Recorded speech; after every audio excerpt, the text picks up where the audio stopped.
Hello everyone, welcome back to the channel. If you're seeing T-Mobile error code 8, you may be unable to complete a specific action such as activating a service, updating, or accessing certain network features. Error codes can appear for a variety of reasons, including temporary account synchronization issues, network communication problems, app-related glitches, or service interruptions. The good part is that many error code 8 situations can often be resolved with a few simple troubleshooting steps. Before reaching out for support, it's worth checking several common areas that may help clear the error. In this video, I'll walk you through a few quick fixes you can try these.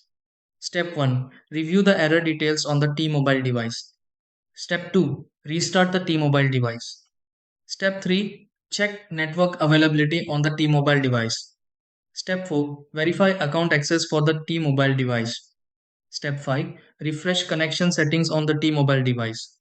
Step 6. Try the action again on the T-Mobile device.